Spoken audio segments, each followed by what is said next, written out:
ನಮಸ್ಕಾರ ಸ್ನೇಹಿತರೆ. ಮಂತ್ರಾಲಯ ಶ್ರೀ ಗುರು ರಾಘವೇಂದ್ರ ಸ್ವಾಮಿಗಳು ಬೃಂದಾವನವನ್ನು ಪ್ರವೇಶಿಸಿರುವ ಈ ದಿನವನ್ನು ಆರಾಧನಾ ಮಹೋತ್ಸವ ಅಂತ ಆಚರಣೆ ಮಾಡಲಾಗುತ್ತೆ. ದೇಶ ವಿದೇಶಗಳಲ್ಲಿ ಈ ಬಾರಿ ಗುರು ಶ್ರೀ ರಾಘವೇಂದ್ರರ 353ನೇ ಆರಾಧನೆ ಮಹೋತ್ಸವ ವಿಜೃಂಭಣೆಯಿಂದ ನಡೆಯುತ್ತಿದೆ. ಗುರುರಾಯರ ಆರಾಧನೆಯು ಹೆಚ್ಚಿನ ಮಠಗಳು, ಸಂಸ್ಥೆಗಳು ಮತ್ತು ಇನ್ನಿತರ ದೇವಾಲಯಗಳಲ್ಲಿ ಆಚರಿಸಲಾಗುತ್ತೆ. ಆಗಸ್ಟ್ 20ರಂದು ಪೂರ್ವಾರಾಧನೆ, 21ರಂದು ಮಧ್ಯಾರಾಧನೆ ಹಾಗೂ 22ರಂದು ಉತ್ತರ ಆರಾಧನೆ ಅಂತ ಆರಾಧನಾ ಕಾರ್ಯಕ್ರಮಗಳು ನಡೆಯುತ್ತೆ. ಅಷ್ಟಕ್ಕೂ 3 ದಿನಗಳು ಆರಾಧನೆಯನ್ನು ಮಾಡೋದಾದರೂ ಯಾಕೆ? ಶ್ರೀ ಗುರು ರಾಘವೇಂದ್ರ ಸ್ವಾಮಿಗಳ ಆರಾಧನೆಯ ಮಹೋತ್ಸವವನ್ನು 3 ದಿನಗಳ ಕಾಲ ಯಾಕೆ ಮಾಡ್ತಾರೆ ಅನ್ನೋ ಪ್ರಶ್ನೆಗಳನ್ನು ಹಲವಾರು ಜನ ನನಗೆ ಕೇಳಿದರು. ಆ ಒಂದು ಪ್ರಶ್ನೆಗೆ ಉತ್ತರವನ್ನು ಈ ಒಂದು ವಿಡಿಯೋದಲ್ಲಿ ನಾನು ನಿಮಗೆ ತಿಳಿಸ್ತೇನೆ. ನನ್ನ ಚಾನಲ್ ಇಷ್ಟ ಆದಲ್ಲಿ ಶೇರ್ ಮಾಡಿ, ಲೈಕ್ ಮಾಡಿ ಹಾಗೂ ಸಬ್ಸ್ಕ್ರೈಬ್ ಮಾಡಿ. ಈಗಾಗಲೇ ನಾನು ಹಳೆ ವಿಡಿಯೋದಲ್ಲಿ ಶ್ರೀ ರಾಘವೇಂದ್ರ ಸ್ವಾಮಿಗಳ ಜೀವನವನ್ನು ನಾನು ನಿಮಗೆ ಹೇಳಿದ್ದೆ. ಈ ವಿಡಿಯೋದಲ್ಲಿ ಮುಖ್ಯವಾದ ಅಂಶಗಳನ್ನು ನಾನು ನಿಮಗೆ ತಿಳಿಸ್ತಾ ಹೋಗ್ತೇನೆ. ಶ್ರೀ ರಾಘವೇಂದ್ರ ಸ್ವಾಮಿಗಳು ನಮ್ಮ ಹಿಂದೂ ಧರ್ಮದ ಬ್ರಾಹ್ಮಣ ಮಧ್ವರ ಗುರುಗಳು ಮತ್ತು ಮೂಲ ಮಧ್ವಾಚಾರ್ಯರ ಅನುಯಾಯಿಗಳು ಅಂತ ಹೇಳ್ತಾರೆ. ಹಾಗೂ ಮಧ್ವ ಮತದ ದ್ವೈತ ಸಿದ್ಧಾಂತದ ಪ್ರತಿಪಾದಕರು ಕೂಡ ಇವರು. 16ನೇ ಶತಮಾನದಲ್ಲಿ ಪ್ರಭಾವಿ ಗುರುಗಳಲ್ಲಿ ಹಾಗೂ ಪವಾಡ ಹಾಗೂ ತಮ್ಮ ದೈವತ್ವದ ಮಹಿಮೆ ಇಂದಿಗೂ ಶ್ರೀ ಮಂತ್ರಾಲಯದ ಗುರು ರಾಘವೇಂದ್ರ ಸ್ವಾಮಿಗಳು ಭಕ್ತಾದಿಗಳಿಗೆ ನೀಡ್ತಾ ಇದ್ದಾರೆ.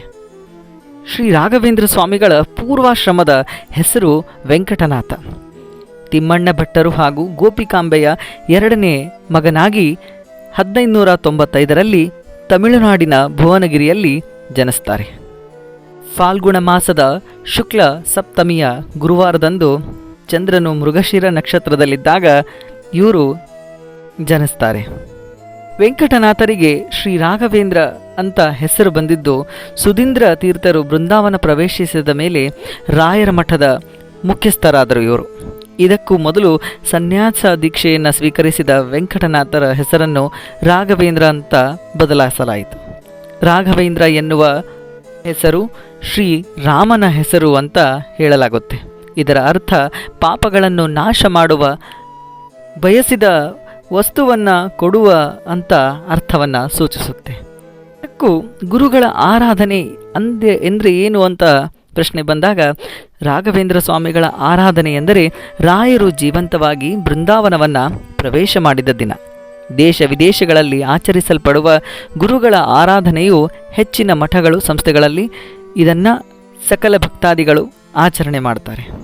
ವಾರ್ಷಿಕವಾಗಿ ಶ್ರಾವಣ ಕೃಷ್ಣ ಪಕ್ಷದ ದ್ವಿತೀಯ ಅಥವಾ ಕರ್ನಾಟಕದಲ್ಲಿ ಅನುಸರಿಸುವ ಸಾಂಪ್ರದಾಯಿಕ ಪದ್ಧತಿ ಹಿಂದೂ ಚಂದ್ರ ಕ್ಯಾಲೆಂಡರ್ ಪ್ರಕಾರ ಶ್ರಾವಣ ಮಾಸದ ಚಂದ್ರ ಕ್ಷೀಣಿಸಿರುವ 2ನೇ ದಿನವನ್ನು ಆರಾಧನೆ ಎಂದು ಆಚರಣೆ ಮಾಡಲಾಗುತ್ತೆ.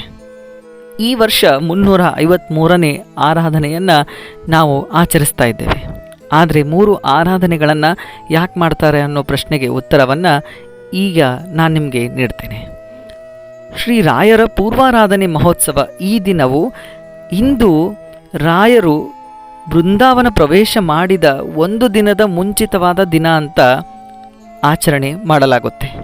ಇನ್ನು ಮಧ್ಯಾರಾಧನೆ ಮಹೋತ್ಸವವನ್ನು ಈ ದಿನ ಅಥವಾ ಆ ದಿನವನ್ನು ನಮ್ಮ ರಾಯರು ಬೃಂದಾವನ ಪ್ರವೇಶ ಮಾಡಿದ ದಿನ ಹಾಗೂ ಬಹಳ ಮುಖ್ಯವಾದ ರಾಯರ ಆರಾಧನಾ ದಿನ ಅಂತ ಆ ದಿನವನ್ನು ಮಧ್ಯಾರಾಧನಾ ದಿನವೆಂದು ಕರೆಯುತ್ತಾರೆ.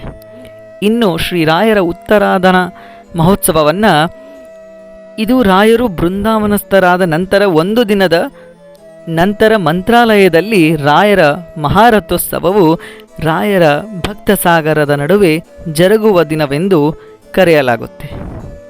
ಶ್ರೀ ರಾಘವೇಂದ್ರ ಸ್ವಾಮಿಗಳ ವ್ಯಾಕರಣ ಹಾಗೂ ಅವರ ಪಾಂಡಿತ್ಯಕ್ಕೆ ಸಂತೋಷಗೊಂಡ ಸುಧೀಂದ್ರ ತೀರ್ಥರು ಶ್ರೀ ರಾಘವೇಂದ್ರ ಸ್ವಾಮಿಗಳಿಗೆ ಮಹಾಭಾಷ್ಯಾಚಾರ್ಯ ಎಂಬ ಬಿರುದು ಸಹ ನೀಡಿದರು. ಶ್ರೀ ರಾಘವೇಂದ್ರ ಸ್ವಾಮಿಗಳು ಬೃಂದಾವನವನ್ನು ಸ್ವೀಕರಿಸುವ ಮೊದಲು ಅಂತಿಮವಾದ ಸಂದೇಶವನ್ನು ಜಗತ್ತಿಗೆ ನೀಡ್ತಾರೆ. ತಮ್ಮ ಕೊನೆಯ ಪ್ರವಚನವನ್ನು ನೀಡ್ತಾರೆ.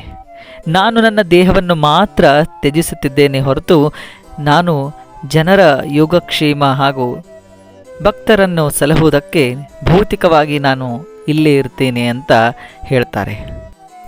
ಸ್ನೇಹಿತರೆ, ಈಗಲೂ ಕೂಡ ಶ್ರೀ ಗುರು ರಾಘವೇಂದ್ರ ಸ್ವಾಮಿಗಳ ಆರಾಧನೆ ಕಾರ್ಯಕ್ರಮ ಮಂತ್ರಾಲಯದಲ್ಲಿ 1 ವಾರ ಮುಂಚೆ ಎಲ್ಲ ಕಾರ್ಯಕ್ರಮಗಳು ತಯಾರಾದರೆ ಬೇರೆ ಕಡೆ ಎಲ್ಲ 3 ದಿನಗಳನ್ನು ಆರಾಧನೆ ಆಚರಣೆ ಮಾಡೋದಕ್ಕಂತ ಮೀಸಲಿಡ್ತಾರೆ.